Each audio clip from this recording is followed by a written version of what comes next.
barokah akhlak paling fenomenal dalam dunia tafsir adalah ketika Saharatu Fir'aun mendapat berkahnya adab, berkahnya akhlak sampai iman. Sehingga kalau dalam khazanah-khazanah Islam, amal yang paling mudah diterima Allah itu diantaranya satu itu akhlak, dua sedekah.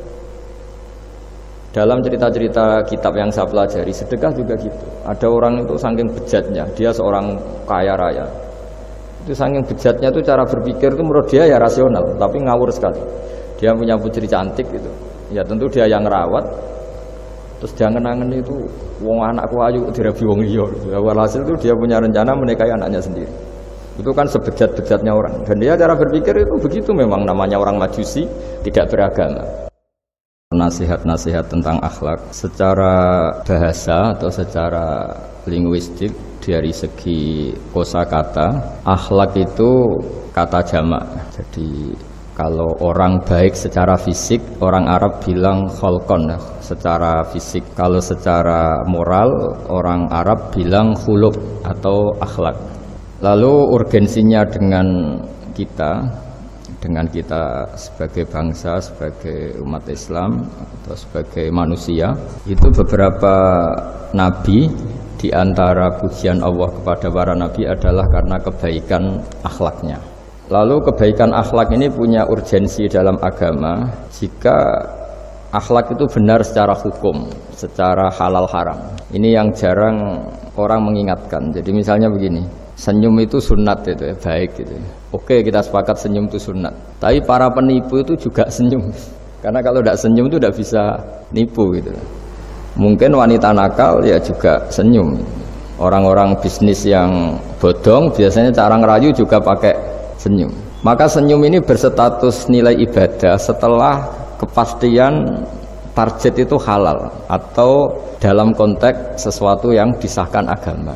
Sekali ndak, maka yang menjadi tidak halal. Ya, tadi senyumnya orang yang mau nipu, senyumnya lembaga-lembaga atau apa yang bodong atau apa sajalah.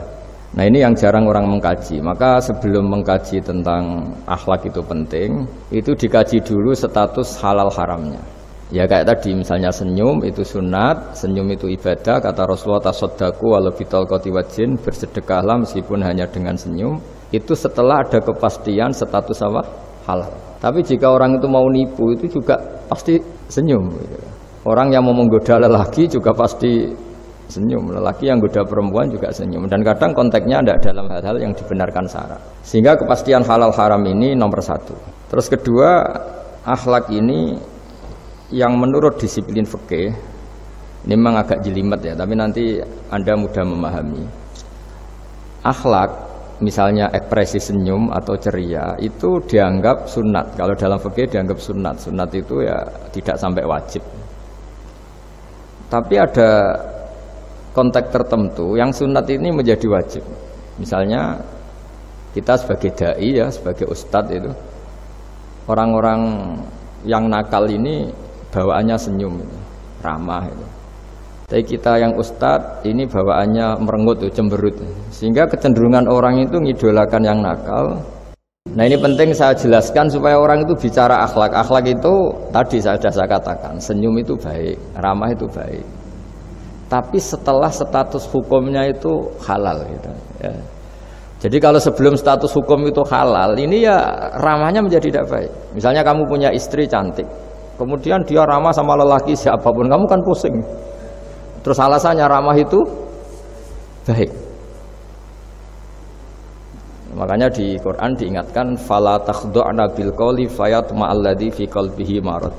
Orang-orang solihah, orang-orang yang afifah, wanita-wanita terhormat, jangan terlalu ramah sama lelaki lain, karena lelaki lain yang kamu ramahin kalau kebetulan dia ada orang baik, pikiran ramah kamu ini ditafsirkan yang macam-macam. Ya, jadi ini karena saya sebagai kiai memang menekuni fikih, sehingga sebelum bicara jauh tentang hukum moral itu pastikan dulu status halal haramnya, baru ada numpang hukum akhlak. Sedekah juga gitu, banyak orang dermawan itu ternyata nyuwun sewu memang uang korupsi sehingga mudah ngasih orang banyak, pas uangnya sendiri ternyata berat. Ini belum bisa dikatakan sedekah, Karena bawaannya dermawan, karena ndak uang saya saja. Jadi kepastian hukum ini harus ada dulu. Makanya dalam Islam fikih itu nomor satu itu ya kepastian hukum. Baru dikasih hukum itu penerapannya, tatbikinya kalau dalam bahasa Arab butuh akhlak. Terus ketiga cerita-cerita akhlak itu yang paling fenomenal itu kata banyak mufassir. Kenapa Saharatu Fir'aun? Jadi ketika duel, saya cerita sedikit. Musa ini punya banyak mukjizat. Nabi Musa ini punya banyak mukjizat. Mukjizat itu sesuatu yang luar biasa, nggak bisa dinalar oleh akal. Itu kalau orang baik disebut mukjizat, kalau orang buruk punya kemampuan ini disebut sihir. Ya. Tapi sama-sama punya kekuatan yang dahsyat. Sehingga ketika Nabi Musa punya kekuatan yang dahsyat ini, yang disebut mukjizat, Fir'aun cara berpikir yang bisa mengalahkan ini hanya sihir. Dipanggillah ahli sihir yang profesional, yang top lah. Dan mulai dulu itu wong ya seneng duit gitu. Jadi ahli sihir yang mau datang tapi berani berapa gitu. Jadi itu sudah mulai dulu gitu. Jadi sekunane kuno itu transaksinya itu ya harus berani berapa itu. Fir'aun katanya innakum idzal laminal muqarrabin. Kamu tak jamin menjadi orang dekat saya. Jadi mulai dulu kalau dukung itu ya harus dapat jatah itu. Jadi jatah orang dekat. Entah dulu itu apa menteri atau apa tidak tahu. Tapi mulai dulu ya sudah gitu. Kata Fir'aun oke. Akhirnya pertarungan itu mau dimulai.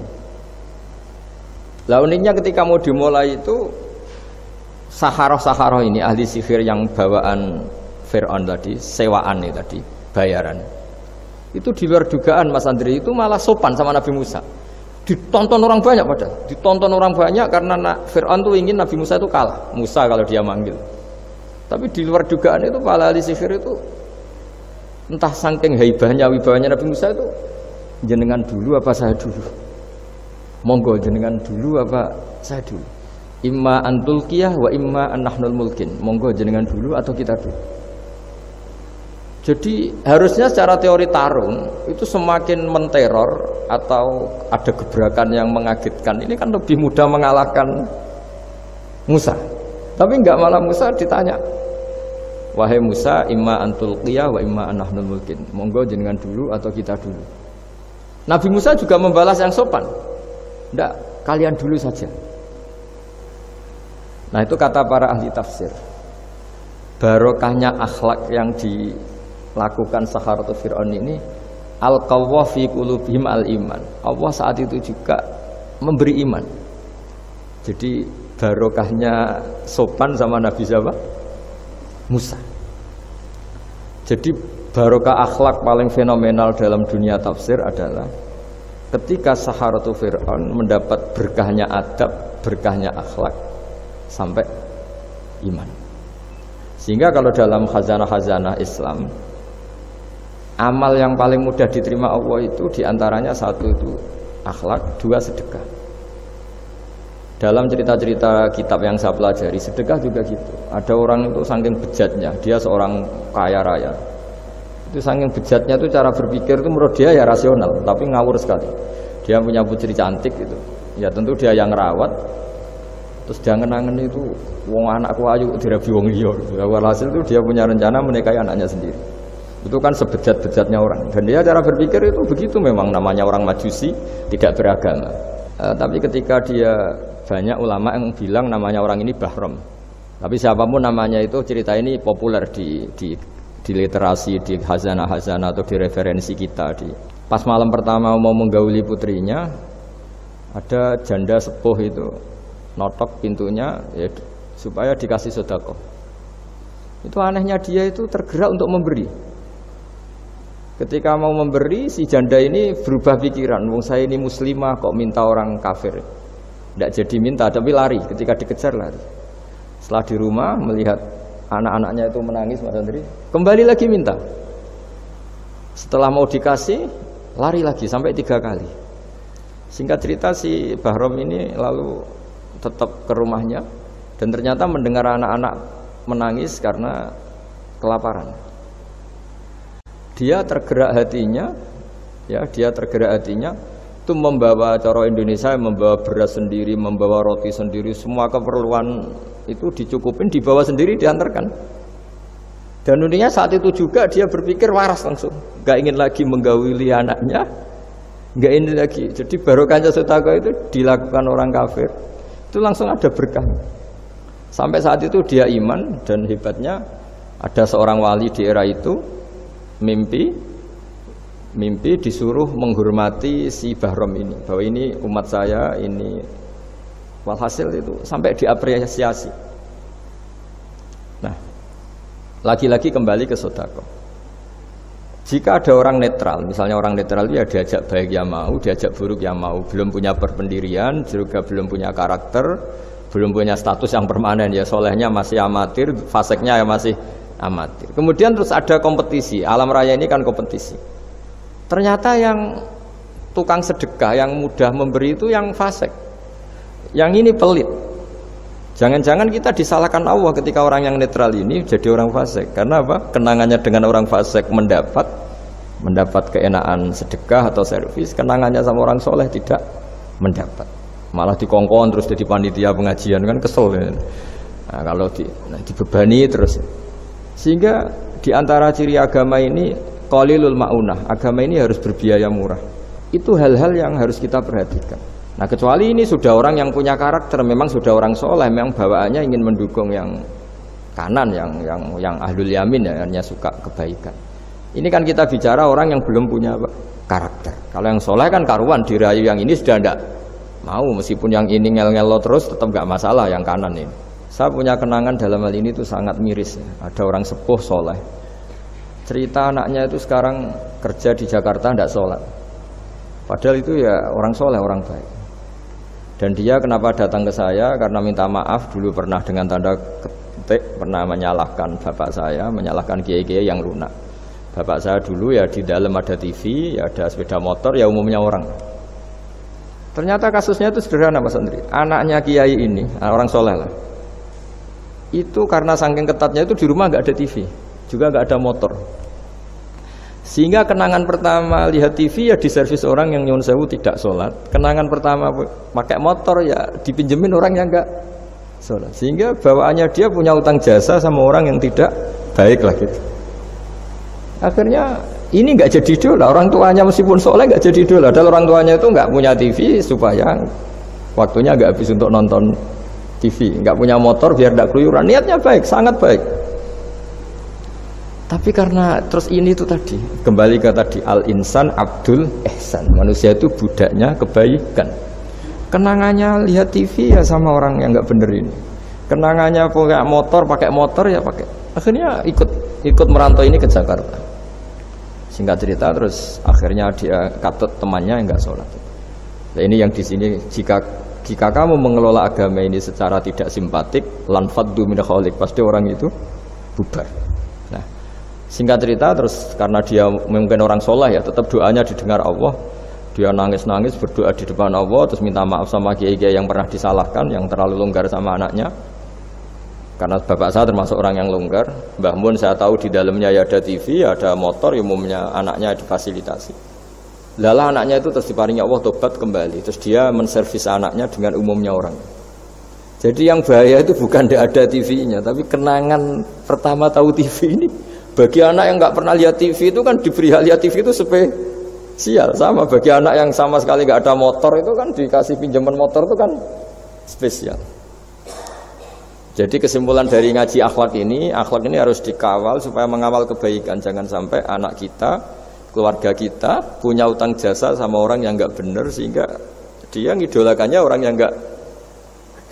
Ya tadi misalnya kadang-kadang orang nggak benar itu ketemu temannya, ayo ngopi-ngopi, beres. Yang ini kita sebagai orang tuanya mau ngopi saja tanya, jam segini kok ngopi? Apa saja salah. Jadi bawaannya di rumah disalahin, bawaannya di luar dibebasin. Akhirnya kenangannya kan ini buruk. Nah, ini hal-hal seperti ini yang kita harus hati-hati lah ngelola kebenaran. Makanya ada cerita di kitab Risalah Qusyariyah, juga diulang lagi di Ihya. Ada orang Majusi.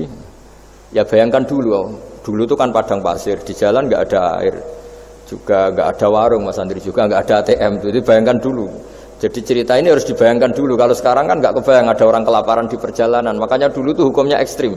Siapa yang iman billah wal yaumil akhir harus memuliakan tamunya. Dulu tuh ukuran memuliakan tamu itu nomor 1 ya dikasih makan. Sehingga kalau ada tamu dari jauh, Nabi itu kalau nggak bisa ngasih makan dilelang. Siapa sahabatku yang bisa ngasih makan? Karena orang itu sekali mertamu ya memang kelaparan betul. Perjalanan 2 hari nggak ada warung, nggak ada ATM, nggak bisa mampir ke kantor cabang minta fasilitas kan nggak bisa. Kalau pejabat kan bisa dari Jakarta mampir Semarang, Semarang mampir Kragen bisa. Singkat cerita dilelang sama dia. Siapa yang bisa? Masyhur kan cerita itu. Ada orang yang sebetulnya miskin. Saya ya Rasulullah. Ternyata yang dikasihkan itu makanan jatah apa? Anaknya. Kan masyhur cerita itu. Kata dia pulang, terus lampunya pura-pura dimatikan, terus anaknya disuruh menidurkan, terus dia pura-pura nemani makan. Padahal hakikatnya yang makan itu hanya tamunya. Saat itu juga Allah menurunkan wahyu kepada Rasulullah SAW. Allah memuji perilaku sahabat ini karena bisa ngasih makan tamu. Jadi dulu itu yang namanya tamu itu kalau nggak dihormati taruhannya nggak iman karena nasibnya sampai seperti ini karena dulu seperti itu. Nah kembali lagi ke cerita tadi. Tamu apa makanan atau tamu atau apa sajalah. Itu servis sosial ini nomor 1. Kalau enggak, seorang lagi ya, kalau enggak, itu ya orang terus enggak simpati. Nah, sehingga karena taruhannya seperti itu sampai Allah lewat apa binaan kekasihnya maka na yu'minu billahi wal yaumil akhir falyukrim dhaifa. Singkat cerita suatu saat Nabi Ibrahim itu punya tamu, orangnya Majusi. Majusi itu enggak mukmin. Majusi itu lebih buruk ketimbang Yahudi, lebih buruk ketimbang Nasrani karena ada ahli kitab sama sekali. Kalau di Quran kan dibedakan ada kafir ahli kitab yang masih percaya Tuhan, yaitu Yahudi Nasrani, ada yang sama sekali sudah tidak percaya Tuhan. Itu Majusi, nggak punya kitab. Orang Majusi datang ke Nabi Ibrahim karena beliau terkenal Abu Duyuf, bapak dari segala tamu. Beliau itu nggak mau makan kecuali bareng tamu, bareng anak yatim, saking solehnya Nabi Ibrahim. Saya ulang lagi, bayangkan dulu, memang makan itu luar biasa. Sekarang kan biasa karena tamu sudah makan dulu di warung, nginepnya di hotel. Malah kadang disuguhi udah mati makan karena nggak selera, ribet malah tamu sekarang. Malah komplain bila bro, itu ribet. Nabi Ibrahim itu ketika orang itu kelaparan, ya Ibrahim karena dia nggak mukmin ya manggilnya jangkar. Tolong hari ini saya kasih makan. Ndak, hatta tu'mina sehingga kamu iman. Singkat cerita orang ini frustasi karena ini tokoh ya. Nabi Ibrahim itu tokoh besar Muslim ya tentu. Akhirnya dia putus asa terus sudah walla itu sudah balik kanan, sudah ngelunyur saja meninggalkan Ibrahim karena sudah putus asa lah. Saya Majusi, dia Nabi, dia tokoh Islam pasti tidak ngasih makan. Apa yang terjadi? Saat itu juga Allah karena beliau Nabi bisa komunikasi dengan Allah dapat wahyu. Lihat orang itu umur berapa? 70 kira-kira gitu atau 60. Kata Allah, orang itu baru ini loh kelaparan katanya. Dan baru ini juga minta kamu kan? Iya. Dan kemarin-kemarin tidak pernah kelaparan ya baru ini ya. Terus kata Allah, saya yang Tuhan saja ngasih makan dia padahal tidak iman sama saya. 60 tahun. Kamu diminta untuk 1 hari saja kok mensyaratkan apa? Iman. Udah panggil saja supaya makan di kamu. Salah saya dipanggil akhirnya sama Nabi Ibrahim dikejar. Udah, ayo makan ke saya gitu. Ya gimana? Udah, tidak usah syarat iman, pokoknya makan saja guys. Nah, sudah si makan sama Nabi Ibrahim di servis, tanya orang itu, kok kamu mendadak baik tadi sinis itu ya, ditegur Allah, saya salah katanya. Loh, Allah yang Tuhan itu, menurut kamu Tuhan itu betul negur kamu, iya. Dia nangisnya. Ternyata Tuhanmu itu Tuhan betul ya. Saya yang Majusi aja diperhatikan katanya. Bahkan menyalahkan kekasihnya kamu katanya. Udah saya mau iman saja katanya gitu kan. Itu ya barokahnya servis tadi. Nah sekarang misalnya kita bertarung di dunia yang bebas ini. Misalnya nyuwun sewu, yang ngasih makan ini nyuwun sewu orang tidak baik, yang orang baik tidak ngasih. Pasti utang jasanya orang ini sama yang enggak baik. Karena kenanya sama orang baik itu tidak baik. Nah ini yang dimaksud walaupun tafadzun khalidul qalbi lan faddu min khalid. Kalau orang mengelola Islam dengan cara yang kurang baik, maka akan melahirkan orang lari. Ya, karena tadi al-insan abdul es. Jadi cerita yang ringan-ringan di sekeliling kita juga seperti itu. Bapak-bapak itu ngopi di rumah itu ya rasanya kopi sama. Itu gara-gara tidak nyaman ya cara bojo nek semarah kan gitu cara nyugoi. Di warung senyum. Ya sudah akhirnya pilih di warung. Karena di warung dapat senyum, di rumah dapat ya sudah. Jadi semua proses sosial itu seperti itu. Nah mau saya di sini bayangkan itu anak kita, kenangannya dengan kita, dengan bapaknya, dengan ibunya ini kurang baik, kenangannya di luar baik, sehingga anak kita cenderung tidak ngidolakan kita, meninggalkan kita. Jadi menurut saya belajar akhlak paling pokok adalah kaitannya dengan kepentingan anak-anak kita. Saya bukan niat sombong ya, saya itu alhamdulillah sampai sekarang itu masih sering mandikan anak saya, jalan-jalan sama anak saya, hak-haknya. Bahkan saya ini punya ajaran yang agak unik. Tapi istri saya sudah menerima dulu ya, sempat janggal-janggal itu iskal, sekarang sudah menerima. Saya punya anak yang biasa ikut adik saya, adik Fuad itu masih kelas 2 SD. Mulai kelas 1 SD, mulai kelas 2 saya bilang, kalau kamu ingin jajan, bapak pas tidur bangunkan. Padahal anak saya itu punya santri, punya banyak yang bantu lah. Dulu istri saya protes, itu kan melatih anak nggak sopan karena bangunkan orang tua. Enggak, kata saya, sopan itu nomor 2, nomor 1 itu hukum. Terus saya beri penjelasan. Yang paling berhak atau yang paling boleh dingel-ngelno anak, dingel-ngelno anak itu ya diganggu anak, itu ya orang tuanya. Masa anak mau jajan yang harus ribet pembantu, mana anak mau jajan yang harus ribet orang? Yang paling boleh diganggu oleh anaknya ya orang tuanya. Itu hukum, kata saya. Akhlak nomor 2. Sehingga barokahnya hukum itu, saya ulang lagi, barokahnya hukum itu, kalau anak ini terpaksa pembantu itu pas lalai, pas kita tidak nyalahkan, kan kewajibannya di kita. Akhirnya kita menjadi tahu, baru istri menjadi tahu, yang paling berhak diganggu anak ya orang tua. Itu hukum. Nah akhlak itu baru nomor 2, ganggu itu ya dikira-kira lah pas bangun atau pas rileks. Tapi itu nomor 2, itu namanya moral. Moral itu sunat. Tapi kalau hukum itu nomor 1. Sehingga akhirnya orang tua, anak ini senang. Betapa baiknya orang tua kita, pas tidur saja dibangunin mau demi kepentingan dia. Akhirnya anak ini punya kenangan baik sama orang tua. Pas tidur saja bapak diajak mau. Apalagi pas happy. Nah karena kenangannya baik, ya idolanya orang tuanya. Ketika idolanya orang tuanya dan kita orang baik, mau ngajak sholat ya gampang, mau ngajak ngaji ya. Bayangkan kalau kenangannya dia dimintai uang nggak boleh, bentak, salah jam kayak atau salah jadwal atau apa, salah momentum, masa anak kecil diwalate salah pakai momentum pakai apa ini. Nah, ketika kita ngangkon belajar sudah susah karena kenangannya ndak baik. Jadi kunci daripada ini, makanya saya bilang berkali-kali, oke kita belajar akhlak, belajar moral, tapi nomor 1 itu hukum. Saya ulang lagi, hukum. Karena agama ini ciri khasnya itu hukum. Hukum itu ketentuan. Jadi aturan Islam itu detail.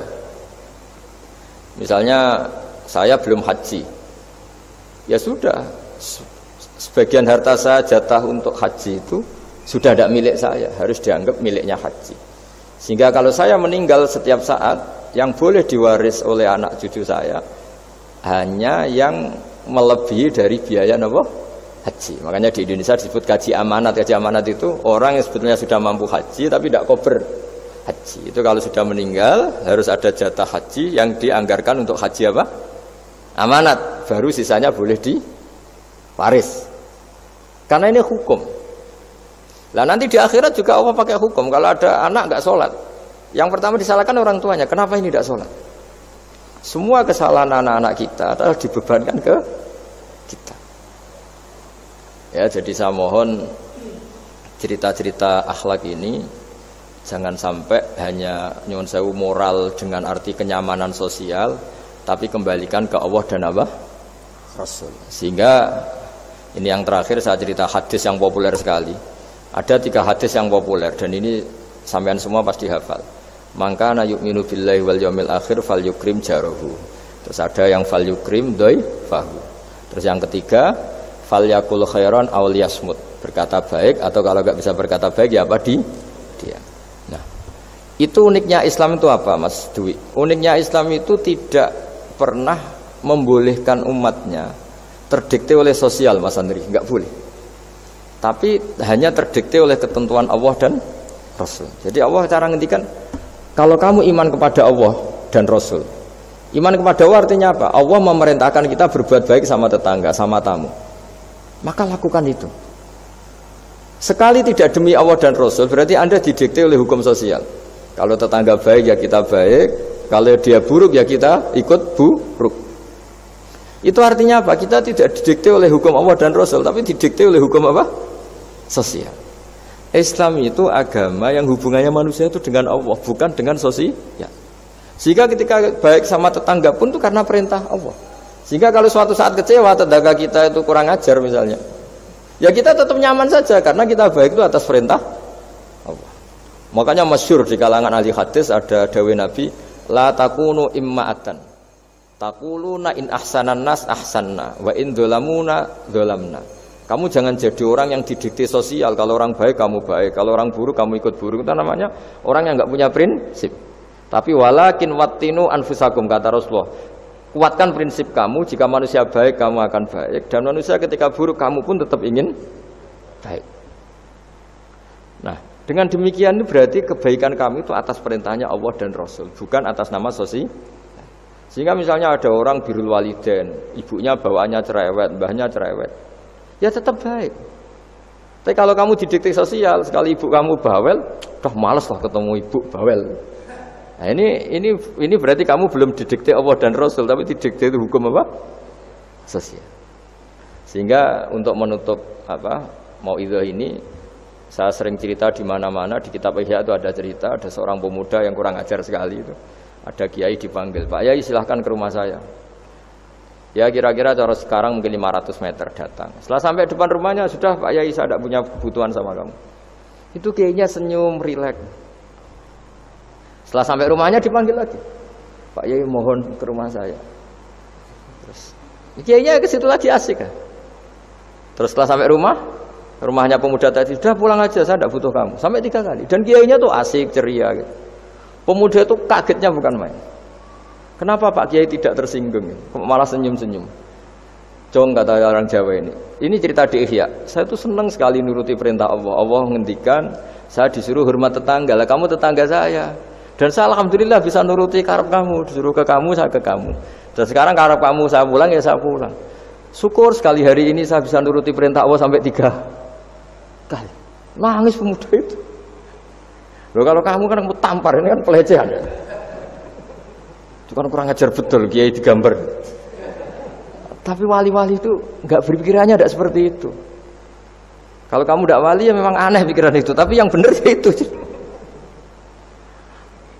Nah, jadi lewat ngaji ini saya mohon lah semua teman-teman yang di BI maupun seluruh kita, akhlak itu nomor 1. Dengan makna tapi setelah kepastian hukum. Setelah kepastian hukum. Jadi misalnya senyum itu sunat karena kita merayu mitra bisnis untuk bisnis yang halal. Tapi kalau bisnis kita bodong, ya semua orang yang ingin nipu kan ya pasti senyum lah. Berarti yang pahalanya besar ya orang-orang penipu, karena senyumnya lebih sering timbang yang enggak nipu. Jadi artinya akhlak itu menemukan momentum sebagai ibadah setelah ada kepastian hukum halalnya. Tapi kalau nggak ada kepastian hukum halalnya, ya ini senyum itu dievaluasi tadi. Misalnya orang ngerayu juga harus senyum, orang nipu juga harus senyum. Ini yang mungkin banyak diabaikan. Saya kira demikian, dan mohon maaf karena sebetulnya kalau andaikan tadi jalannya normal mungkin saya nggak terlambat. Itu kan banyak lubang-lubang karena itu biasanya kan karena hujan ya. Tapi ya saya suka tetap terlambat biar keren, pernah nunggu kiai. Jadi kalau dalam teori agama itu sama kok. Sholat, Nabi itu pernah sholat isya itu 2:30 dini hari. Sahabat biasanya kan beliau suka awal waktu. Terus ketika sahabat tanya, kata Nabi, malam ini spesial karena kamu lama sekali nunggu sholat. Nggak semua orang malam ini bisa menunggu sholat. Jadi artinya bawaannya itu nunggu kebaikan. Jadi di antara trik atau resep husnul khotimah, ya ini sebagai penutup ngaji, resep husnul khotimah itu innallaha ta'ala yubahi malaikatahu, Allah membanggakan kita, yubahi bikum malaikatahu, Allah bangga dengan kita. Di antaranya apa Mas Andri? Umatnya Rasulullah SAW itu kalau habis subuh ditanya, ngapain kamu hidup? Nunggu sholat duhur. Ngapain kamu hidup setelah sholat duhur? Nunggu sholat asar. Sehingga kita ini menunaikan fardu yang diwajibkan Allah dan menunggu datangnya fardu yang lain. Jadi orientasi kita fahijratuhu ilallah wa rasulih. Tapi kalau kita orientasinya mapan, kenapa kamu hidup? Saya mau mati setelah mapan, saya mau mati setelah jabat. Ini kan berarti perjalanan kamu ilad dunya, orientasi kamu dunia. Faman kana hijratu ilad dunya aw imra'atin yankihuha fa hijratuhu ila ma hajara ilaih. Tapi kalau kamu niatnya, kenapa kamu berani hidup? Supaya bisa sholat, supaya bisa ibadah. Berarti perjalanan kamu hanya menuju Allah dan Rasul. Jadi sehingga di antara alamat husnul khotimah adalah orang setiap sudah melakukan satu kebaikan berani hidup karena berharap bisa melakukan kebaikan yang lain. Jadi dari satu kebaikan rutenya menuju kebaikan yang lain. Nabi datang ke Syam. Syam itu ya sekitar Syria, Lebanon, Palestina itu Syam. Itu pertama yang tahu kalau beliau Nabi itu ya rohib. Rohib itu terjemahnya ya pendeta. Rohib, Bukhairah nemuin Abu Thalib, itu siapa? Ini anak saya. Terus ditanya lagi, ini siapa? Ini anak saya. Sampai 3 kali. Terus sampai Abu Thalib itu agak tersinggung. Memangnya masalahnya apa kalau dia anak saya? Terus Ibu Bukhairah bilang gini, semua alamat Nabi pada anak ini itu ada semua, kecuali kecelakaannya satu, anak kamu. Loh, memangnya masalahnya apa? Karena alamat Nabi di Taurat dan Injil itu yatim. Sementara ini punya bapak kamu, ini masalah. Jadi dilihat matanya sudah memenuhi kriteria, semua memenuhi kriteria kecuali satu, karena punya bapak Abu. Akhirnya Abu Thalib ngaku, ndak, ini dah anak saya, ponakan saya. Akhirnya diketahui kalau ini benar-benar calon Nabi. Pertama yang tahu siapa? Pendeta. Karena yang punya khazanah kitab samawi itu ya para orang Nasrani dan Yahudi. Sehingga Al-Quran meskipun pada akhirnya ngeritik Yahudi Nasrani itu, tapi nggak bicarakan Yahudi Nasrani. Karena satu-satunya yang masih punya kitab samawi itu Yahudi dan Nasrani. Cuma sebagiannya sudah dirubah-rubah. Khadijah bilang gini, ya gini saja mas, saat kalau teman kamu itu datang bilang ke saya, ya kata Nabi, nggak ngerti kalau ini dites. Suatu saat Jibril itu datang lagi. Nabi juga, ini loh temanku, kalau bilang Jibril itu ini temanku datang lagi. Khadijah fahasarat an fakhidhiha, masyhur itu di riwayat. Pahanya agak dibuka. Mas, temanmu masih, lari katanya. Terus setelah lari ditutup lagi. Temanmu datang lagi, ya datang lagi. Absyir ya Muhammad, kamu harus senang. Itu benar-benar kamu itu Nabi. Jadi Khadijah punya sekian definisi. Kalau Nabi betul itu melihat malaikat betul itu melihat aurat pasti lari. Jadi dibuka. Ternyata Jibril lari. Khadijah ini tidak tahu, yang tahu Nabi. Nabi ya nggak tahu kalau dites. Kalau Nabi tahu, kok ngene nak dites ya. Jangan mentang-mentang orang Yahudi Nasrani sekarang sudah muharraf, kamu terus anti sama sekali. Tetap ada sisa-sisa samawi. Karena mereka masih makan kitab apa? Samawi. Jadi kita fair saja. Yang salah ya salah, yang benar gimana apa? Benar. Makanya saking fairnya Nabi, ini harus ditiru oleh semua orang NU, orang Muhammadiyah, orang apa saja. Nabi itu kalau menghormati satu ilmu itu luar biasa. Kata Sayyidina Umar, saya ini punya naskah banyak Taurat karena naskahnya menarik ya Rasulullah. Ada sahabat lagi kita begini-begini. Jawabannya Nabi apa? La tusaddiquhum wa la tukadzibuhum. Kamu ya jangan bilang iya, ya jangan bilang tidak. Kalau kamu bilang iya, ternyata yang pas muharraf, yang pas sudah ada orisinil. Kamu bilang, wah itu bohong semua, ternyata ada yang masih orisinil. Kayak apa Rasulullah hati-hatinya? La tusaddiquhum wa la tukadzibuhum. Kalau sekarang enggak, orang pokoknya salah. Kalau tidak kita pokoknya salah. Iku ora ono hadise. Sing ono iku emosine, paham? Bismillahirrahmanirrahim. Allahumma shalli wa sallim ala sayyidina Muhammadin wa ala. Kalimat apa yang hanya satu diturunkan Jibril? Yaitu kalimat minal fajr. Jadi dulu awal-awal Islam itu ada ayat kamu makan wa kulu washrabu hatta yatabayyana lakumul khaytul abyadu minal khaytil aswad. Jadi kalau malam malam puasa itu orang boleh makan selagi melihat benang putih sama benang hitam itu belum kelihatan. Tapi kalau sudah kelihatan mana yang hitam, mana yang putih, berarti otomatis imsak. Itu sahabat entah saking lugunya, itu ya benar-benar masang benang hitam sama putih, dia makan. Nanti 1 jam dari makan misalnya diintip lagi, kok belum kelihatan makan lagi. Mungkin yang istrinya cantik ya kumpul istrinya lagi, kalau tidak cantik ya sudah tidak usah mungkin.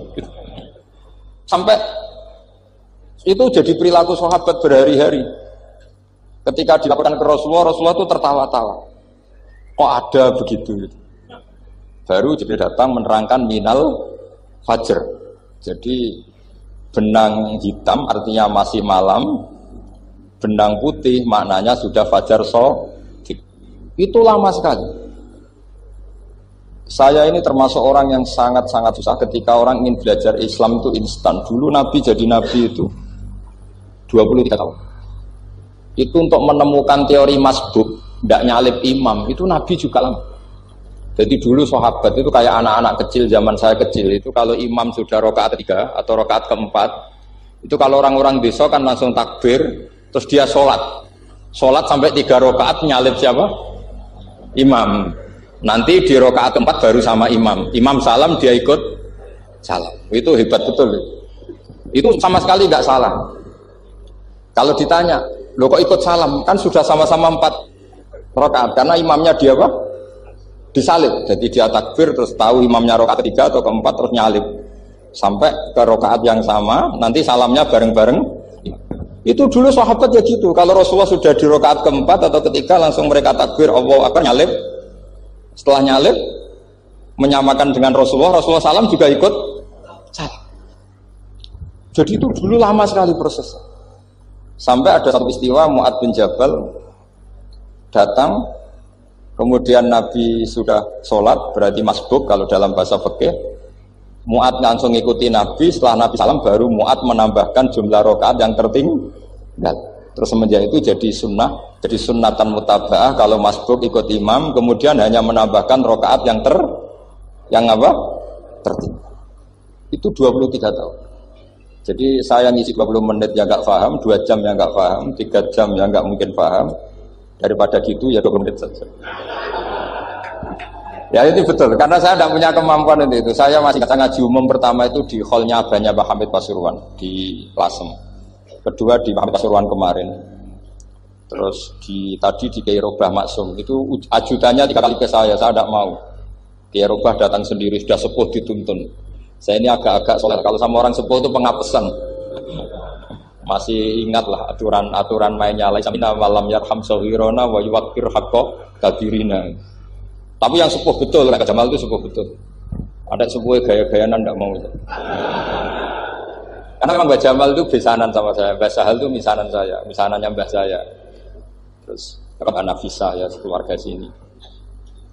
Saat teruskan kalau Mbah Robah itu faktornya sanad. Robah bin Maksum, Maksum ini muridnya Mbah siapa itu? Fakih Mas Kumamba. Mbah Zubair dulu ya ngajinya sama Mbah Fakih apa? Mas Kumamba. Kemarin seminggu yang lalu saya di Pondok Termas ya faktornya sepuh. Karena sanad saya Mbah Mun, Mbah Zubair, Kiai Fakih Mas Kumambang, kemudian Mbah Mahfud apa Termas. Saya terus mau cerita tentang sanad ilmu. Jadi Nabi itu 23 tahun dan itu tidak gampang, ada fasenya. Bahkan ada fase Nabi itu harus as-sukut anil mungkarat. As-sukut anil mungkarat itu diilmoni oleh pakar-pakar usul fikih. Apakah as-sukut anil mungkarat itu berarti mengekrori kemungkaran? Apa taksirul bayan? Saya ulang lagi pakai bahasa Indonesia. Ketika ada kemungkaran Nabi diam, itu diamnya karena nyari momen untuk ngandani. Atau memang diam itu dengan tanda kutip jangan-jangan dia ikrar. Makanya ulama usul fikih itu berdebat. Diamnya Nabi ketika melihat kemungkaran di awal Islam itu karena ada mahwa aham, ada yang lebih penting yaitu menerangkan tauhid. Atau takut itu menjadi satu momok bagi mereka karena Nabi dianggap coro Jawa itu dianggap ketangkeman, sidik-sidik ngeloroi, sidik-sidik ngeloroi. Nah, perdebatan ulama dalam seperti ini itu penting sekali karena nanti menjadi satu rumus ilmu. Saya berkali-kali berpikir gini, misalnya Anda punya keponakan atau punya anak pacaran, ada Pak D yang keras sekali, mesti marah. Itu nanti ponakannya nggak sempat dikanten karena main saja nggak berani, mesti Pak D itu marah. Karena ini Islam garis keras atau garis lurus apa nggak tahu. Pokoknya punya garis. Terus ada kelompok Islam yang nggak punya garis, ya nggak punya karakter. Ponakannya pacaran ya santai, malah kenalan sampai pacari ponakannya. Nanti lem kuliahnya bodoh. Ya. Sehingga ponakannya merasa terjustifikasi. Berarti pacaran nggak apa-apa, wong paman saya nggak marah. Natijahnya pasti sama. Yang terlalu mudahanah, yang terlalu baik, hasilnya tidak didik sama sekali. Karena seakan-akan mengakui bahwa itu tidak apa-apa. Yang keras sekali hasilnya juga sama, nggak didik sama sekali. Karena dolan we rawani, kapan didiknya? Nah kira-kira seperti itu. Yang nggak mau berteman sama orang-orang maksiat juga hasilnya sama, meskipun atas nama kebenaran. Aku mau kancan nang maksiat, mau hasilnya sama, nggak mau mendidik. Tapi yang mau ngancani juga bahaya kalau terlalu keseringan karena jute aku kenal kiai iki ratu diloroi berarti gak apa-apa gitu. Nah ini PR besar dalam umat Rasulullah Shallallahu Alaihi Wasallam. Tadi saya diceritani Mbah Jamal berjuangnya di sini, nata dari kampung yang macam-macam menjadi kampung baik. Dulu saya duki di Lasem ya gitu. Mbah Mun dulu ya sarang dihimpit 2 kampung yang masalah. Tapi lama-lama terus jadi kampung yang baik lewat tarbiyah, lewat proses tarbiyah yang luar biasa.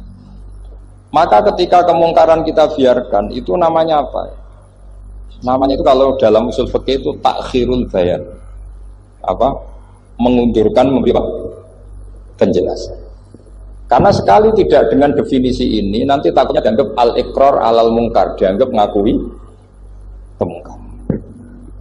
Nah, saya termasuk orang yang sangat usuli ya, sangat memahami Quran, hadis itu adalah disiplin ilmu usul fikih. Nah, kenapa itu satu keharusan begini logikanya? Salah lagi Nabi jadi Nabi itu 23 tahun. Itu yang menyokong beliau jadi Nabi itu orang Nasrani dan orang Yahudi. Karena itu satu-satunya perangkat yang harus dipakai. NU belum ada, sama nggak usah GR bela Nabi. NU pas itu belum ada. Maulid Nabi itu yang kangelan itu Abu Lahab, bukan pengurus NU. Sampai sekarang dalil Maulid masih pakai Abu Lahab. Jadi ini ya NU itu masuk organisasi yang luar biasa. Abu Lahab ya jadi dalil. Jadi Abu Lahab dengar kalau iparnya Abu Lahab itu iparnya Aminah, iparnya Sayyidah siapa? Nah, dengar Aminah lahir nggak punya suami, saking senengnya candalemnya beliau namanya Suwaibah itu dimerdekakan. Ya setidaknya untuk hari Senin tak sebut beliau karena pas soleh. Nanti Selasa Rabu sudah itu dimerdekakan. Saya yang kiai kecil saja nggak bayangkan kalau pagi-pagi tidak punya anak dalam bikin kopi siapa, yang mencucikan siapa, yang nyapu rumah siapa. Tapi Abdullah saking senengnya punya ponakan itu dikasihkan. Sudah Suwaibah kamu pakai saja. Sudah melayani kamu, ngurusin kamu. Jadi saya bayangkan hari itu Abu Lahab itu mungkin bikin kopi sendiri, nyapu sendiri. Nah itu sama Allah dikenang sehingga yukhaffafu anul adzab yaumal isnan itu masyhur. Jika kana hadza kafiron jaa dhammuhu bi tabbat yadahu fil jahimi mukhallada an ata annahu fi yaumil isnaini daiman yukhaffafu anhu lisururi bi ahmada famadun bil abdilladzi kana umruhu bi ahmada masruran wa mata muwahhida. Ini Abu Lahab yang kafir, hormat Maulidur Rasul saja dapat takhfiful adab, apalagi yang mukmin. Jadi itu satu-satunya dalil Maulid, itu dalilnya Abu Lahab. Ya makanya terus kita itu dibully sama kelompok sebelah, dalil kok Abu Lahab. Tapi saya pastikan awal Islam itu yang menjadi perangkat nubuwah itu hanya Yahudi dan Nasrani. Karena yang lainnya nggak tahu Nabi itu apa. Saya beri sedikit cerita Nabi itu umur, anggap saja kita ikut kaul yang 12 tahun saja. Sebetulnya ada beberapa perdebatan, ada yang bilang 9, ada yang bilang 12. Tapi yang debat tidak usah didengerin, sama-sama nggak tahu kok ngotot. Kadang orang debat yang lucu, sama-sama nggak tahu kok. Anggap saja 12. Nabi datang ke Syam. Syam itu ya sekitar Syria, Lebanon, Palestina itu Syam. Itu pertama yang tahu kalau beliau Nabi itu ya rohib. Rohib itu terjemahnya ya pendeta. Rohib, Bukhairah, nemuin Abu Thalib, itu siapa? Ini anak saya. Terus ditanya lagi, ini siapa? Ini anak saya. Sampai 3 kali. Terus Sampai Abu Thalib itu agak tersinggung. Memangnya masalahnya apa kalau dia anak saya? Terus Ibu Bukhairah bilang gini, semua alamat Nabi pada anak ini itu ada semua, kecuali kecelakaannya satu, anak kamu. Loh, memangnya masalahnya apa? Karena alamat Nabi di Taurat dan Injil itu yatim, sementara ini punya bapak kamu, ini masalah. Jadi dilihat matanya sudah memenuhi kriteria, semua memenuhi kriteria, kecuali satu, karena punya bapak Abu. Akhirnya Abu Thalib mengaku, ini tidak anak saya, ponakan saya. Akhirnya diketahui kalau ini benar-benar calon Nabi. Pertama yang tahu siapa? Pendeta. Karena yang punya khazanah kitab samawi itu ya para orang Nasrani dan Yahudi. Sehingga Al-Quran meskipun pada akhirnya ngeritik Yahudi Nasrani itu, tapi nggak bisa nggak bicarakan Yahudi Nasrani. Karena satu-satunya yang masih punya kitab samawi itu Yahudi dan Nasrani. Meskipun sebagiannya sudah dirubah-rubah. Alamat pertama itu seperti yang diceritakan di berjanji afi ainaihi humratun, matanya dilihat. Terus perlakuan pohon. Saya pernah di pohon itu, pohon nubuah. Itu umurnya ribuan tahun. Itu kalau Nabi duduk misalnya di arah barat, matahari dari barat, normalnya akan kena kesetong matahari. Itu yang rubah itu dahannya. Jadi Nabi itu orangnya lugu, duduk aja nggak mau mikir. Memang syaratnya Nabi itu nggak boleh mikir, harus ummi itu lugu. Nggak boleh Nabi mikir besok makan apa, terus jabat apa, itu nggak boleh. Itu udah Nabi itu, maklar itu. Tapi itu nggak boleh mikir. Makanya Quran nyifati Nabi itu makun tata drimal kitab walal iman. Kamu itu tidak tahu kitab itu apa, iman itu apa. Jika Nabi itu nggak bisa, cepat beres nggak bisa. Nabi kok memalumatkan wasata di malu nggak bisa. Nabi itu justru bagus keliru pertama jadi Nabi. Nabi pertama ketemu Jibril itu dikira malaikat maut, dia lari ketakutan. Zamiluni Khadijah, saya ini takut, itu tadi ada malaikat maut, saya takut. Sama Khadijah dikemulin. Jadi Nabi itu nggak tahu kalau itu malaikat siapa? Jibril. Jibril nggak bisa dia kenalan nggak di seminar. Ini malaikat Jibril pernah kuliah di sini, nggak bisa seperti itu. Jibril itu ya aneh. Pertama ketemu Nabi, Iqra ya Muhammad, kamu harus baca ini. Kata Nabi, mana Nabi Quran, saya tidak bisa baca. Harus bisa. Dipaksa sampai 3 kali, Nabi itu jawab, saya tidak bisa baca. Terus kata Nabi kenangnya, Tony, saya didekap, kamu harus bisa baca. Setelah baca dilepas, Nabi lari, pulang. Pulang terus bilang ke istrinya, Zamiluni. Ini secara nahwu agak aneh, karena mukhatabahnya perempuan satu, harusnya Zamilini. Kalau untuk perempuan harusnya idribi ya, unsur itu. Tapi karena Khadijah dihitung ahl itu keluarga, maka Nabi pakai khitab mudzakkar jamak Zamiluni. Jadi Nabi nggak tahu kalau pertama jadi Nabi. Karena syaratnya Nabi harus ummi. Justru karena ummi itu orisinil, semua yang dikatakan Nabi pasti dari wahyu. Nah, sing tadi Nabi sampeyan mikir, saya besok ngomong apa ya supaya orang tertarik. Makanya kamu nggak akan jadi Nabi. Selain sudah ditutup juga bahaya ini karena tadi. Makanya saya ngaji itu ya sekenanya saya tidak pernah ngaji itu mikir.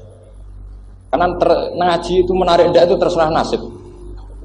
Kalau nasib sedang baik, kamu tidak paham, wah Gus Baik ilmunya tinggi sampai kita tidak paham itu kalau nasib sedang baik. Kalau nasib tidak baik, ngomong sudah enak apa? Sebulet toh. Jadi sebetulnya ini masalah Allah yang muqallibal qulub. Kayak kamu kelihatan serius itu kalau nasib sedang baik, kamu mikir. Kalau nasib sedang nggak baik, wong kok merengut terus mesti begitu. Kalau kamu nasib baik, sering guyon, mesti orang komentarnya alhamdulillah itu ceria, gampang syukur. Kalau nasib nggak baik, dia itu guya-guyu jelas kan gitu. Sehingga Nabi itu memang nggak boleh mikir. Sehingga diistilahkan makun tadri mal kitab walal iman. Kamu itu tidak tahu kitab itu apa iman. Justru itu bagus. Nggak tahu itu bagus kalau untuk Nabi. Kalau untuk apa? Sehingga orisinil datang ke Khadijah, Zamiluni. Jawabannya Khadijah lucu. Kamu betul ketemu orang seperti ini ke makhluk seperti ini? Ya kata Nabi. Itu Khadijah itu kacaunya bukan main. Khadijah itu kacau. Khadijatul Kubra, termasuk manaqib yang dicintai Mbah. Ini Mbah Banyak Habib, ini Muhammad bin Anis. Khadijah bilang gini, ya gini saja Mas. Saat kalau teman kamu itu datang bilang ke saya. Ya kata Nabi, nggak ngerti kalau ini dites. Suatu saat Jibril ini datang lagi. Nabi juga ini loh temanku. Kalau bilang Jibril ini temanku datang lagi. Khadijah fahasarat an fakhidhiha. Masyhur itu di riwayat. pahanya agak dibuka. Mas, temanmu masih, lari ya. Terus setelah lari ditutup lagi. Temanmu datang lagi, ya datang lagi. Absyir ya Muhammad, kamu harus senang. Itu benar-benar kamu itu nabi. Jadi Khadijah punya sekian definisi. Kalau nabi betul itu melihat malaikat betul itu melihat aurat lari. Jadi dibuka. Ternyata Jibril lari. Khadijah ini tidak tahu, yang tahu nabi. Nabi ya nggak tahu kalau dites. Kalau nabi tahu, kok ngene nak dites ya. Jadi ini mungkin. Jadi Nabi itu gak tahu kalau dites. Mas, kalau temanmu datang bilang saya. Setelah pas Nabi sama Khadijah, Jibril datang. Masyhur itu fahasarat an fakhidiyah. Dibuka, temanmu masih mas, lari. Ditutup lagi. Sekarang gimana mas? Datang lagi. Kamu harus seneng, kamu Nabi betul. Karena kalau itu setan, wah mesti seneng nonton aurat itu. Itu Nabi tidak tahu kalau dites. Kalau sampean kan tahu kalau mau dites istri. Sampean mulai kato tong wedok liya teko mesti bojo gak servis untuk menutupi semua keburukan itu. Itu Nabi. Uniknya terus Khadijah, Nabi jadi Nabi sama Khadijah itu tahu di Khadijah. Nabi enggak tahu kalau mau jadi Nabi, tapi Khadijah tahu. Sehingga ketika umur 25 tahun Nabi sebagai pedagang, Khadijah itu ngirim mata-mata namanya Maisarah. Maisarah itu nama lelaki. Saya tambahin lagi, Maisarah nama lelaki. Nanti kalau kamu artikan nama perempuan, oh berarti Nabi kemana-mana punya perempuan. Enggak, Maisarah itu nama lelaki. Maisarah dikirim Khadijah. Terus gimana Muhammad di perjalanan? Tudilluhul ghamamah tuti'uhus sahaib. Kemana-mana dipayungi oleh mega, oleh awan. Sekian informasi ke Rasul ke Khadijah itu dimasukkan semua ke Khadijah. Tapi betapa kecewanya Khadijah ketika Nabi nikah umur 25 tahun, Khadijah umur 40 tahun. Itu kok gak jadi Nabi. Itu mulai kecewa sido jadi Nabi tahu. Makanya ketika tahun ke-40, berarti Nabi umur 40, cerita ketemu tadi Jibril, Nabi nggak tahu itu Jibril, nggak bilang Jibril. Itu Khadijah senangnya bukan main. Karena apa yang dibayangkan dia terjadi. Fa wallahu la yuzika wa abadan la tasilur rahim wa tahmilul kalla wa taksibul maktub wa taqridu fa wa tu'inu ala nawaibil haq. Jadi kalau istilah bahasa Pak Said Akil, syarat jadi Rais Suriah harus hafal kata itu. Sonono, syaratnya jadi ulama. Saya ini jadi ulama sebelum di NU. Makanya kata Mbah Mun dulu bilang kiai ono loro, ono kiai sing ning NU, berarti kiai sik lagi ning NU. Ono sing kiai NU nak gak pengurus NU ora dadi kiai gitu kan. Itu guyonannya Mbah Mun. Akhirnya Khadijah itu sempurnanya bukan main karena pernah ragu 15 tahun. Kan dari umur 25 sudah yakin kalau ini nabi, kemudian enggak tahu bukti berikutnya, makanya terus ini jadi nabi enggak. Setelah umur 40 benar-benar nabi, paginya diajak ke Waraqah bin Naufal, masih pernah paman sama Khadijah. Yami ini Ibnu Afika mau cerita. Terus Waraqah ini Nasrani. Di kitab Bukhari disebut wakana imro'an tanassara fil jahiliyah wa yaktubu Injil bil Ibraniyah masyaallah ayaktub. Jadi Waraqah itu penginjil, pendeta. Tapi nanti loh, kamu jangan salah paham terus kayak pendeta sekarang. Ada periode di mana Injil masih asli dan ada periode ini yang sudah muharraf. Itu kan dia itulah khasnya ulama.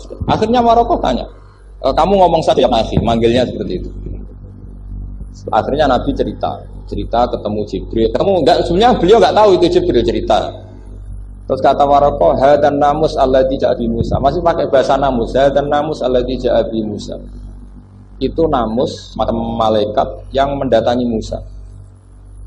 Terus uniknya Waraqah bilang gini, wa iyudribni yaumuka ansuruka nasron mu'azzar. Andai kan saya menemukan hari ketika kamu jadi nabi, akan saya bilang mati-matian. Kapan itu paman? Khina yukhrijuka kaummu, ketika kamu diusir oleh kaum kamu. Nabi sebagai orang baik, makanya biar jadi orang baik itu ya boleh. Nabi sebagai orang baik itu tanya, awamu khrijiyahu. Kalau kayak gimana nih, awamu khrijiyah ana ta iku wong sing ngetono ingsun hum ta kaumi. Masa saya nanti diusir kaum saya? Saya ini termasuk keluarga terhormat, perilaku saya baik. Masa saya nanti diusir? Terus kata Waraqah, tidak ada seorang pun yang jadi nabi kecuali nanti ngalami diusir. Jadi yang tahu mau diusir itu ya Waraqah. Nabi malah tanya, masa saya nanti diusir? Karena tadi syaratnya Nabi harus ummi. Ummi itu keibu-ibuan. Jadi nggak tahu. Tapi nggak tahu Nabi itu sifatu madhin, sifat pujian, bukan sifat naqsin, sifat apa? Kekurangan. Akhirnya Nabi mulai sadar, wah ini jadi Nabi tenan kan gitu. Jadi makanya kita Fathul Bari, sarahnya Bukhari, termasuk komentarnya Said Muhammad di beberapa kitab beliau, di Mafahim, di beberapa kitab. Kamu jangan terlalu fikih. Kalau terlalu fikih kan tidak boleh mempercayai omongan orang kafir, orang ahli kitab. Karena awailun nubuwah itu yang komentar semua ahli kitab. Awailun nubuwah itu yang tahu bahwa Nabi Muhammad atau Nabi itu semuanya data dari ahli apa? Ahli kitab. Sudah akhirnya Nabi ketemu Jibril lagi yang menurunkan ayat ya ayyuhal muddaththir qum fa'anzir wa rabbaka fakabbir wa thiyabaka fatahhir wa rujza fahjur wa la tamnun tastakbir wa li rabbika fasbir. Nabi mulai yakin ketemu Jibril. Setelah sering ketemu Jibril, Nabi dengan tanda kutip nggak tahu aturan mainnya lagi. Setiap ada pertanyaan bilang sudah tak jawab besok. Mentang-mentang besok Jibril datang. Ternyata Jibril tidak datang. Sampai 4 hari. Akhirnya dibully sama umatnya. Mat dari so jawab ternyata ada bisa. Iya Jibril apa? Akhirnya diwarai meneh. Ini loh caranya jadi Nabi. Wala taqulan alisein ini fa'ilun dzalika hudan illa ayasa. Jadi Nabi sudah kamu besok datang ke saya tak jawab karena Nabi mentang-mentang besok mau konsultasi sama apa? Jibril. Ternyata Jibril tidak datang karena Nabi lupa tidak mengatakan insya Allah. Kalau Nabi itu tahu semua, pasti Nabi mengatakan insya Allah dulu. Tapi Nabi memang sebaiknya nggak tahu. Justru itu wa ma yantiqu anil hawa in huwa illa wahyun yuha. Itu beberapa peristiwa. Sehingga syaratnya jadi wali, karena wali itu warasatul anbiya. Ya kudu rada goblok sithik-sithik. Enggak boleh wali kok cerdas, analisis enggak boleh. Wali kok delok TV ngrungokno pakar-pakar analisis. Iku ora wali gitu, maklar. Enggak boleh. Jadi misalnya yang menang Pak Jokowi atau Pak Prabowo, enggak boleh pakai Pak Jokowi petahana, bos gini, enggak boleh. Wali kalau ditanya yang menang Pak Jokowi, Pak Prabowo, biadillah gitu aja. Itu urusan Allah. Itu alamatnya apa? Itu enggak penting, yang penting boleh ridhanya Allah. Enggak menarik figur-figur seperti itu wali. Sudah saya teruskan supaya clear ya masa Maulid Rasul sallallahu alaihi wasallam. Itu kita tidak punya data kecuali dari ahli kitab. Yahudi lebih ngeri lagi. Yahudi itu punya kriteria, syaratnya Nabi harus min dzurriyyati Ibrahim. Ya makanya kitab yang paling sering bangun itu berjanji. Syaratnya Nabi harus min dzurriyyati Ibrahim. Lalu Muhammad itu siapa? Kok tahu Nabi? Dia itu orang Arab itu jahiliyah, wongnya goblok-goblok. Makanya terus jadi polemik ilmiah kan. Akhirnya Nabi memaklumatkan diri kalau beliau min dzurriyyati Ibrahim, dibuktikan Ibrahim pernah singgah di Mekah, yaitu fihi ayatum bayyinatum maqamu itu. Bahwa Ibrahim pernah hidup di Mekah ada buktinya, yaitu ada bekas kaki di dekat Ka'bah. Akhirnya Ibrahim meninggalkan Ismail. Ismail kecil kekurangan air, Hajar lari-lari nyari air 7 kali. Akhirnya jadi sa'i bena Safa wal. Ada sekian bukti kalau Ismail itu hidup di Mekah, menikah sama suku Jurhum. Akhirnya orang Yahudi mulai ngeber. Loh iya, Muhammad pantas jadi nabi. Ternyata orang keturunan Ibrahim alaihis. Itu andekan orang Yahudi yang tidak komen, itu juga gak dilacak nasabnya Nabi. Gara-gara orang Yahudi komen, Nabi itu harus turunan Ibrahim. Kamu asal-usulnya di mana? Akhirnya Allah sendiri yang menjawab bahwa Nabi lahir dari Ibrahim. Padahal Ibrahim itu orang Palestina. Logikanya gimana? Ternyata Ibrahim pernah singgah di Mekah. Ada bekas kakinya, ada ritualnya yaitu lari bena Safa wal Marwah, menceritakan wal Marwah menceritakan apa? Ibrahim ketika nyari apa? Siti Hajar ketika nyari apa? Itu disebut fihi ayatum bayyinatum maqamu Ibrahim. Maka berjanji itu kitab yang masalah madaih itu bagus secara tarik. Jadi kitab madaih itu beda-beda. Ada yang kayak Habib Ali. Habib Ali itu lebih ke isek itu bentuk. Jika saya suka baca Simtud Duror itu kalau pas isek, pas berontok. Berontok itu pas kangen Nabi, biasanya saya wudhu terus baca Simtud Duror itu pas isek. Tapi kalau saya ingin baca sejarah suka berjanji. Kalau Habib Ali jelas isek. Yang duriannya sekarang di Solo termasuk Habib Muhammad bin Husain bin Anis bin Alwi bin Ali yang Simtud Duror. Jika kalau beliau baca sholawat ya sholatan yattasilu biha ruhul musalli alaihi. Fayam basitu fi qalbi sirunu ri ta'alluqi bi wa hubbi. Fayuktabu biha bi inayatillahi nabi fi hisbi. Kalau berjanji enggak, dia tahu problem utama Nabi itu nasabnya karena beliau orang Quraisy, orang jahiliyah yang dikira enggak punya darahnya Nabi Ibrahim. Maka beliau pertama ngarang diantaranya wabak tufahul huwa Muhammad bin Abdullah bin Abdul Muttalib wasmuhu Syaibatul Hamdi Khumitat Hisolusannya. Saya pastikan Muhammad cucunya Abdul Muttalib. Dia yang punya pintu yang mau masuk ke Ka'bah namanya Babu Bani Syaibah. Itu nama lain dari Abdul Muttalib. Terus diteruskan Abdul Muttalib bin Hasyim terus sampai wa adnanu bila raibin itadawil ulumin nasbiyah ila dabihi Ismail nisbatuhu wa muntah. Karena berjanji ingin ngomong, ingin memaklumatkan ini Muhammad. Kamu kira orang mana? Beliau adalah turunan Ibrahim. Kayak apa alimnya yang ngarang berjanji? Saya berkali-kali ngomong di mana-mana. Lah berjanji itu nasibnya kurang baik. Dibaca bahasa Arab, yang baca nggak paham, yang dengar nggak paham. Akhirnya kubu sebelah dianggap baca mantra. Nah, terus dihukumi bid'ah kan? Coba kalau itu ditulis bahasa Indonesia. Nasab Muhammad, dia punya bapak Abdullah, punya mbah Abdul Muttalib begini. Paling kubu sebelah tidak akan bilang bid'ah, mesti ngomong ini buku sejarah. Jadi gara-gara bawa bahasa Arab, sing maca ora paham, sing nyenggaki ora paham, terus mantra. Sing kritik yo luwih ora paham. Oh, sudah akhirnya. Jadi berjanji itu bela-belain Nabi itu yang dilihat sisi nasab. Makanya beliau ngendikan wa'adnan bila raibin inda dzawil ulumin nasabiyah ila dzabihi Ismaila nisbatuhu wa. Itu juga orang Yahudi. Akhirnya orang Yahudi banyak yang iman. Ternyata Muhammad itu tidak orang lain. Sampai mereka bilang Muhammad minal asbab. Muhammad itu enggak lain saudara kita. Akhirnya orang Yahudi banyak yang iman. Jadi pertama Nabi jadi Nabi itu yang tahu ya orang Yahudi dan orang Nasrani karena mereka pasti punya sisa-sisa kitab sama. Yaitu yang diceritakan Ka'bil Akhbar. Ya al-haditsus tsani an Yasar bin an Ka'bil Akhbar. Qala 'allamani Abi Tawrata ila sifran wahidan kana yakhtimuhu wa yudkhilus sunduk falamma mata bi fatahtuhu fa idzan fi nabiyyun yakhruju akhiras zaman itu di Makkah wa hijratu bil Madinah wa sultanuhu bisyam. Jadi saya urun terangkan maulid. Tapi jangan diundang lagi. Ya, gitu. Pokoknya saya ini kaidahnya jelas. Kalau tidak pernah sepuh undang saya haram. Aturan fikihnya kan gitu. Kalah alim ngatur yang alim haram. Kalah tua ngatur sing tua haram. Tapi nak wong tua ngatur sing nom ono kemungkinan halal. Mereka ada kemungkinan sing tekan wong tua itu dosa. Makanya kalau saya dipanggil yang pernah sepuh, waduh cocok ra cocok ke samina wa ta'na. Karena Mbak Jamal ini abahnya Gus Rozin, biasanya Basal. Terus saya pokoknya tak ingat saya pengajian umum itu baru ke-7 ke 8. Semoga ya nanti sampai mati ya jumlahnya masih bisa terhitung. Tapi kalau ngaji rutin saya terus ngaji rutin. Saya pernah baca hikam di Jogja khatam. Kalau di pondok saya sudah nggak terhitung saya khatam berapa kitab nggak terhitung karena saya sering ngaji rutin. Sehingga Diba itu kitab kesayangan Habib Ali. Habib Ali sebelum ngarang Simpul Duror itu beliau nginduk kitab apa? Diba, masyhur. Jadi saya ulang lagi ya, kalau Diba sama berjanji lebih ketara, kalau Habib Ali ke Isyak, semuanya baik. Saya baca semua. Saya niru Habib Ahmad Al-Habsyi Pasuruan pernah tak tanya, kenapa kalau Maulid baca 3-3-nya? Ben gak asobiah, ben keduman kabeh. Saya itu setengah hafal semua, 3-3-nya setengah hafal semua. Berjanji cerita Al-Haditsus Diba yang ini Diba Al-Haditsus Tsani an Yasar bin Atha an Ka'bil Akhbar. Kata Ka'bil Akhbar, saya ngaji sama bapak itu Taurat itu khatam.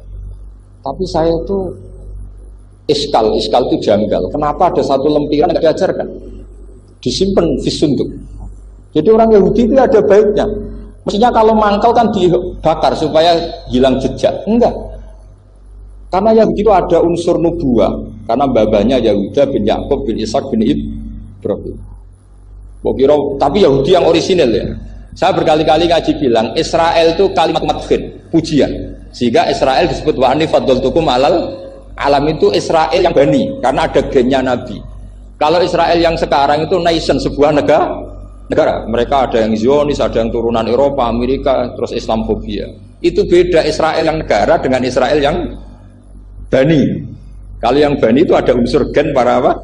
Nabi, sehingga ya bani Israel. Tapi kalau Israel sekarang nama sebuah negara. Sehingga ketika Allah bilang ya Bani Israel itu khitabnya pada penduduk Medina. Kenapa? Karena penduduk Medina zaman itu banyak yang keturunan Nabi Ibrahim alaihis salam. Jadi Israel di Quran itu bukan nama sebuah negara, nama sebuah turunan. Sehingga disebut ya Bani Israel, he anak turune Israel. Kita tahu Israel nama lain daripada Nabi Yakub. Yakub bin Ishak bin Ibrahim. Ya karena memang saya nekuni ilmu. Kalau tadi yang Banjari kan nekuni suara. Jadi suaranya bagus. Itu kalau nggak ditopang al-jamalul akli, logikanya juga bagus. Itu bahaya, nanti orang mau nyanyi tok.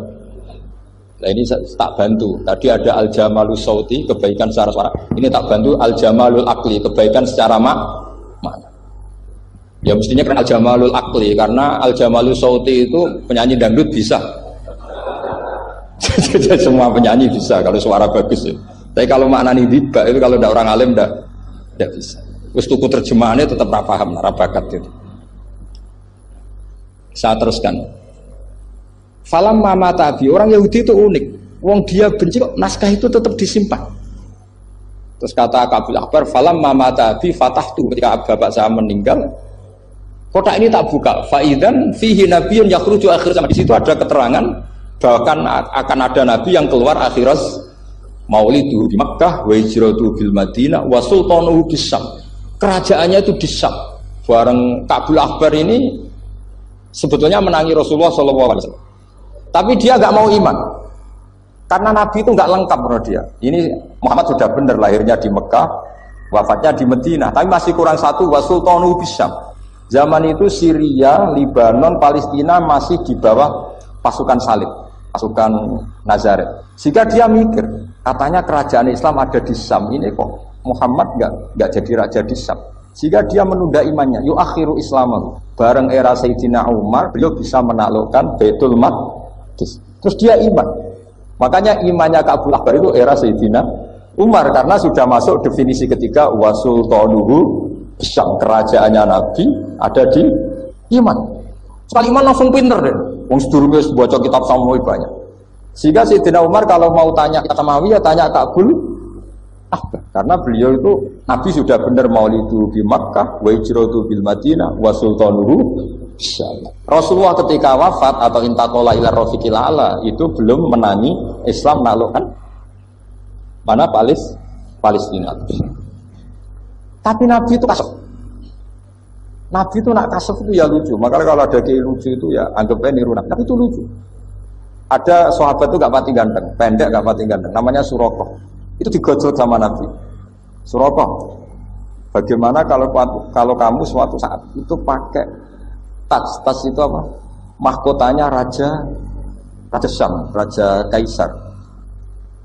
Ya Suraqah ya dianggap Nabi Gujan gitu. Nabi Gujan naik. Singkat cerita, suatu saat Umar itu mengalahkan kerajaan itu. Kaisar itu dikalahkan Umar. Saking takutnya lari, mahkotanya itu jatuh disaksikan Suraqah. Terus dulu Nabi pernah ngendikan itu disuruh pakai saya. Pakainya sama Suraqah dipakai. Ya tetap orang ganteng, orang ganteng. Padahal tak pakai mahkota gitu. Barang setelah dipakai, kata Umar, ikhla'ha. Itu dicopot, mau saya pakai untuk Baitul Muslimin, untuk Baitul Mal.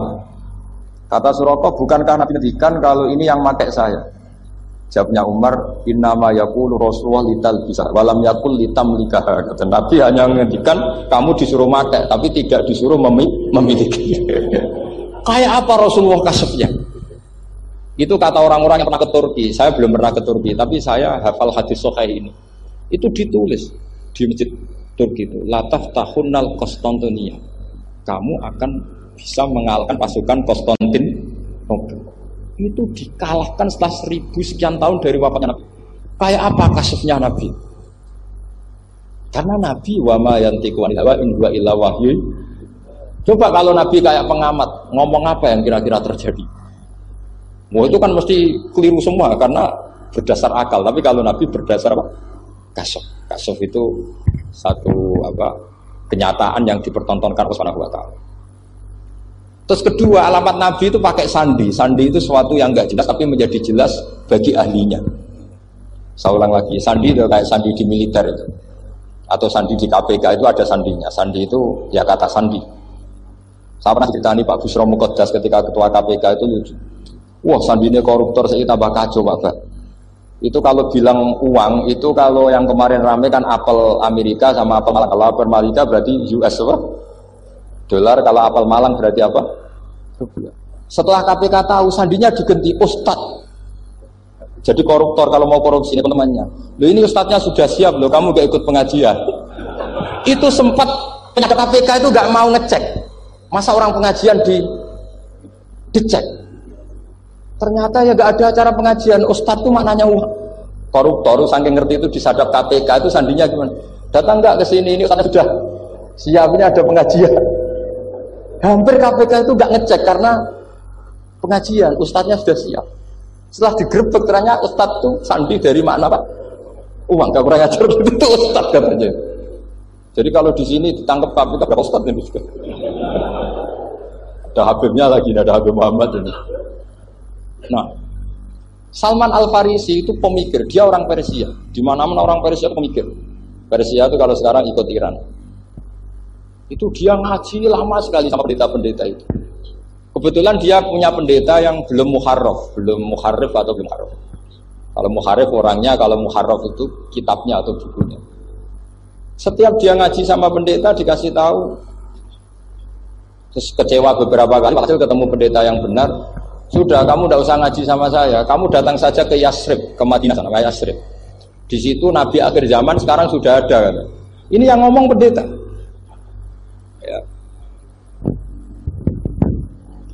Ya terus sandinya itu 3. Itu aneh semua sandi.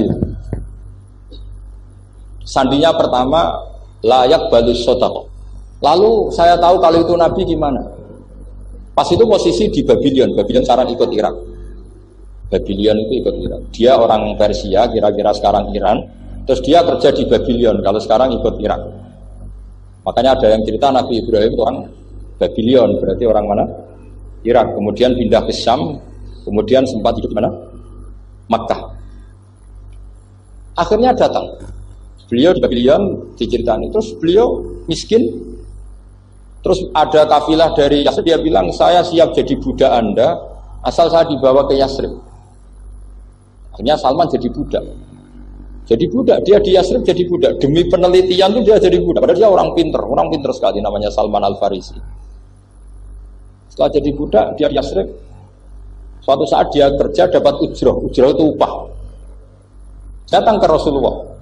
Ya Muhammad, manggilnya masih jangkar. Ya Muhammad, saya punya banyak uang. Kamu kan punya sahabat banyak, punya santri banyak. Ini tak sedekahkan ke kamu. Apa kata Nabi? Sahabat dipanggil semua. Halumu ilayya, ayo kesini, ini makan, ini ada sedekah. Terus kata Salman kenangannya, walam ya'khud min hasya'an. Bahkan sebagian riwayat mengatakan falam yamussa. Nabi nyentuh saja gak mau. Karena diistilahkan sedekah. Terus kata Salman, hadhihi wahidah, ini satu alamat. Itu sandi. Gak ada yang tahu kecuali ahli kitab. Setelah seminggu, 2 minggu dapat uang lagi. Ya Muhammad, hadhihi hadiyatun laka, ini hadiah untuk kamu. Nabi langsung ikut dahar. Hadhihi sintan, ini 2. Kalau logika kita pakai pengamat, bedanya apa? Sedekah ya dapat, hadiah ya dapat. Kan ada bedanya sama sekali. Ternyata itu sandi. Sandi wayak balus hadiah, tapi walayak balus sedekah. Nabi itu nerima hadiah tapi nggak nerima sedekah. Bagi orang kebanyakan kan bedanya apa? Sama-sama dapat. Kiai pakai duit 1 juta, mbok arani sedekah ya ditompo. Mbok kayak 50.000 diarani hadiah ya ditompo. Sementing kan duit. Tapi kalau Nabi tidak bisa seperti itu. Kalau dikatakan sedekah nggak mau nerima, kalau hadiah akhirnya, wah ini sudah ada 2 alamat. Jadi alamat itu ya kadang aneh, masa sedekah sama hadiah dibedakan. Terus ketiga, wafi katifihil aisar khotamun nubuwah, mislu baidotin nu'ama. Di apa katifil aisar? Apa kalau orang sini bilang apa? Pundak yang kiri itu ada khotamun nubuwah, ada alamat bahwa beliau adalah nabi akhir zaman. Yaitu misubaidotin nu'ama, kayak semacam telur manuk darah. Wah itu pusing, waduh caranya enggak gimana. Dia berkali-kali datang ke situ. Nabi itu orangnya priayi, dari sering pakai baju. Kalau Nabi ini jenengan sering blodor gampang. Ini kan Nabi kan sering priayi. Tapi Nabi itu memang unik. Ketika Salman ke situ, pas beliau mau wudu, biasanya nggak pernah pakai buka baju. Nabi buka baju.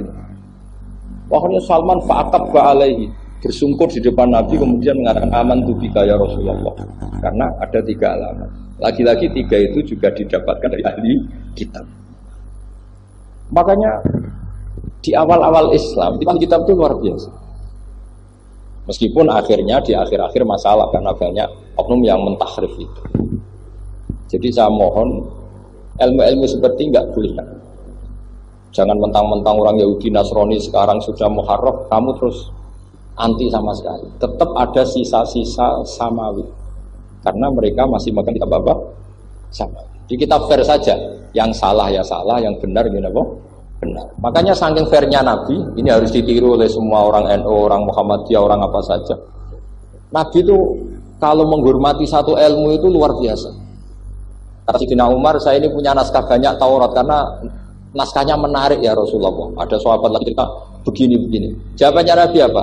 La tusaddiquhum wa la tukadzibuhum. Kamu ya jangan bilang iya, ya jangan bilang tidak. Kalau kamu bilang iya, ternyata yang pas muharraf, yang pas sudah ada orisinil. Kamu bilang, wah itu bohong semua.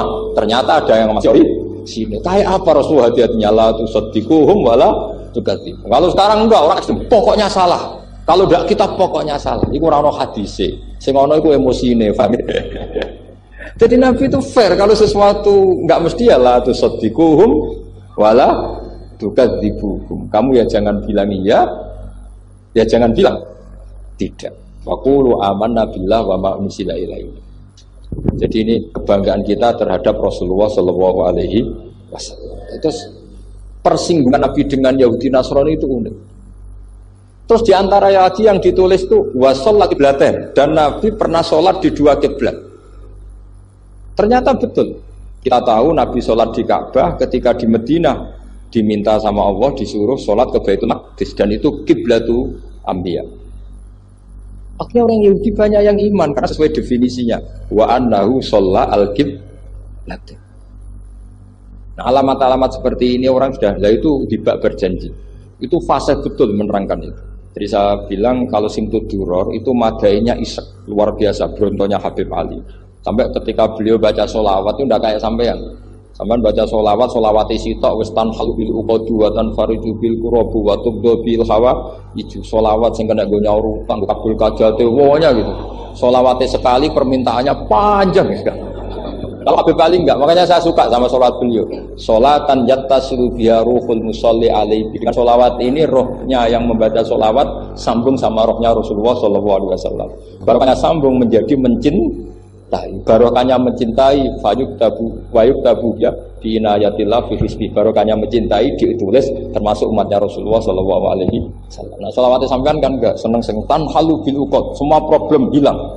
Wa tanfarjul qurab, semua kesusahan hilang. Waktu bil hawa kabul kajate, waktu nalu biro kasil seneng-seneng, wis pokoknya sudah. Saya itu ya kadang iskalnya sholawat isi kok dari jake. Ya tapi itu tetap baik ya. Piro-piro tawasule mbek sholawat tak ngawi ngoten mawon gitu. Jadi tetap baik gitu. Tapi ya ada kelasnya yang sholatan ya tasga ruhul musolli alaihi. Ini sudah sholawat sek. Pokoknya butuhnya sambung aja. Sampean butuhnya kabul. Ya tidak apa-apa lah. Kira-kira tawasul lebih sholawat orang gunung kawi. Ya jadi semoga ayat tadi, dan saya mohon maaf karena ya memang saya kalau ngaji ya alami seperti ini, tapi insya Allah barokahnya alami itu menjadi ikhlas, tidak tasonnuk, tidak riya. Mohon maaf. Assalamualaikum warahmatullahi wabarakatuh.